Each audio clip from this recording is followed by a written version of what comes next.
YCP పాలనలో కీలక నేతగా చక్రం తిప్పారు పుంగనూరు ఎమ్మెల్యే పెద్దిరెడ్డి. సుదీర్ఘ రాజకీయ అనుభవం ఉన్న పెద్దిరెడ్డికి ఇప్పుడు కష్టాలు చుట్టుముడుతున్నాయి. అధికారం కోల్పోగానే ఇన్నాళ్లు చేసిన అరాచకాలన్నీ కూడా ఒక్కొక్కటిగా బయటపడుతున్నాయి. రాయలసీమ మొత్తాన్ని కూడా పెత్తనంలోకి తీసుకొచ్చిన పెద్దిరెడ్డికి ఇప్పుడు తన సొంత నియోజకవర్గంలోనే నిరసన సెగలు ఎదురవుతున్నాయి. ఇందుకే పెద్దిరెడ్డి పరిస్థితి ఎందుకు అంతలా మారిపోయిందో ఇప్పుడు చూద్దాం.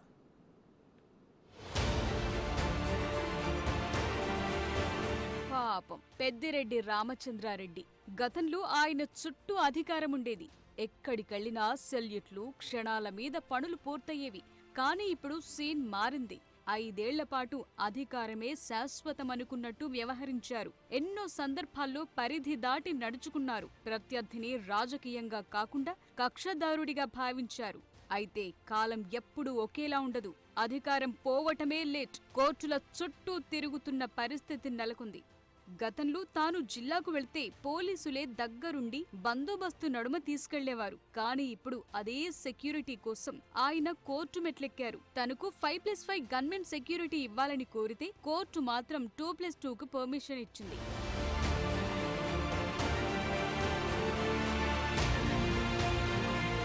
అధికారులు కూడా పెద్దిరెడ్డి అడుగులకు మడుగులొత్తారని ఆరోపణలున్నాయి. అప్పటి తిరుపతి ఎస్పీ రిషాద్ రెడ్డి ఆయన ఇంట్లో మనిషిలా మారిపోయారన్న విమర్శలున్నాయి. ఇక డీఎస్పీ సుధాకర్ రెడ్డి, సిఐ గంగిరెడ్డి ఆయన సొంత సైన్యంలా పనిచేశారు. ఆయనకు వ్యతిరేకంగా మాట్లాడుతున్నారని రామచంద్ర యాదవ్ ఇంటిపై దాడులకు తెగబడ్డారు. అక్రమ కేసులు పెట్టారు. ఇక ఆవులపల్లిలో అయితే ఓ సామాజిక వర్గాన్ని దెబ్బతీయటం కోసం వారికి భూములు లేకుండా చేయాలని పథకం వేసి ఓ సాగునీటి ప్రాజెక్టును తెచ్చారు. నష్టపరిహారం అడిగితే అటవీ భూములన్నారు. చివరకు ఎన్జీటీని ఆశ్రయించడంతో ప్రాజెక్టు మధ్యలోనే ఆగిపోయింది. బస్సుల ఫ్యాక్టరీ కోసమని చేసిన భూసేకరణలోనూ నిబంధనలు పాటించలేదట.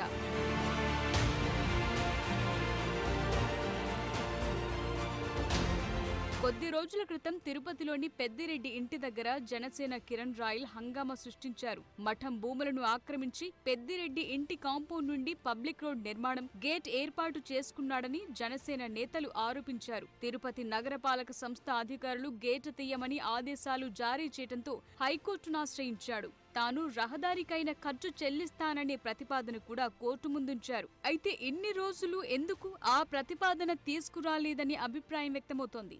ఇదిలా ఉండగానే ఎర్రచందనం స్మగ్లింగ్, మైనింగ్లో అవకతవకలు తదితర వరుస ఆరోపణలు ఆయన్ను చుట్టుముడుతున్నాయి. ఇప్పటికే పుంగనూరు మున్సిపల్ చైర్మన్ సైతం వైసీపీని వీడి టీడీపీలో చేరిపోయారు. మరోవైపు పెద్దిరెడ్డిపై పాత కేసులను కూడా పోలీసులు తెరగదోడుతున్నారట. దీంతో ఆయన అనుచరుల్లో ఆందోళన వ్యక్తమవుతోంది. గత వైసీపీ ప్రభుత్వంలో పెద్దిరెడ్డి అత్యంత కీలకంగా వ్యవహరించారు. మంత్రివర్గంలో జగన్ తరువాత ఆయన నెంబర్ 2గా వ్యవహరించారన్న టాకుంది. ఇంకా ఉమ్మడి చిత్తూరు జిల్లాలో ఆయన పవర్ సెంటర్ గా వ్యవహరించారు. ఆ సమయంలో టీడీపీ నేతలు శ్రేణులపై దారుణంగా వ్యవహరించారన్న ఆరోపణలున్నాయి. ఏకంగా చంద్రబాబు మీదే ఆయన కేసులు పెట్టించారని టీడీపీ నాయకులు ఆరోపిస్తున్నారు. ఈ నేపథ్యంలోనే టీడీపీ ప్రభుత్వం ఆయన గత వ్యవహారాలపై దృష్టి సారించినట్లు తెలుస్తోంది.